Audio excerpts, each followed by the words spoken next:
Remove the two screws on the side of the cartridge. Compatible cartridges made in China may be slightly different.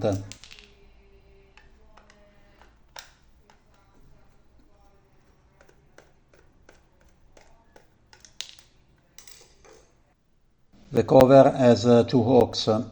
One of them is here. Press it using a screwdriver. The other one is here. Remove the cover.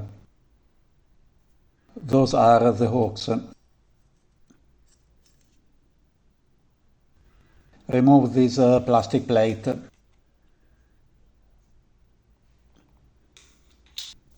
Note the position of the gears. Remove the gears.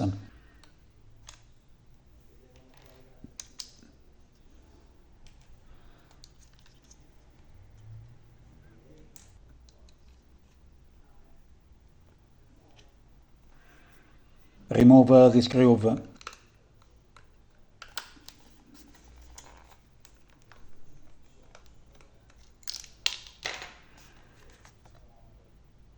Remove the plastic part.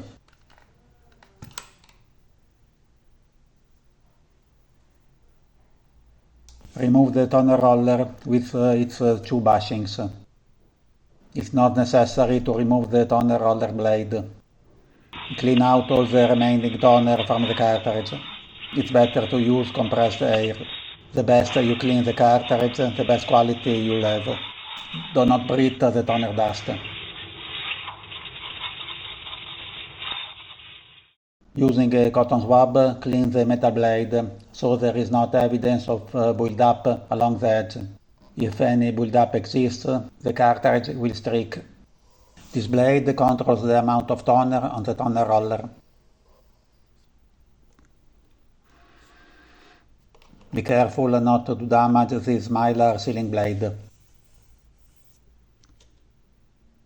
Gently clean the toner roller with a soft cloth. You can also use a cloth lightly dampened with water. This roller carries the toner from the supply chamber to the drum. Fill the cartridge through the toner roller slot.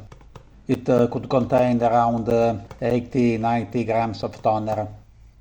I haven't tried it yet, but I think Samsung toner will work. Reinstall the toner roller.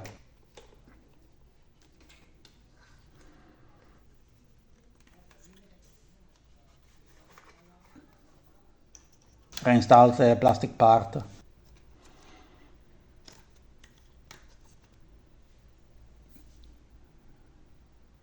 Insert the screw.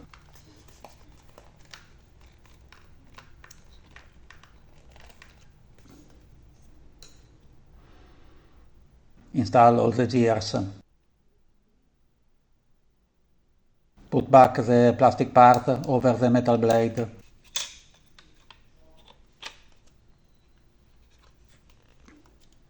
Reinstall the side cover. Insert the two screws.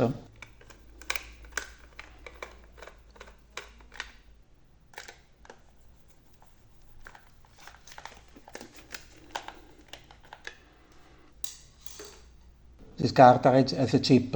It has to be replaced each time you refill the cartridge. Or you can reset the chip. In the description there is a link to a reset service. The work is done. For any problem with the cartridge, in the description you'll find a link to a troubleshooting guide. If this video was useful, please subscribe. Thank you.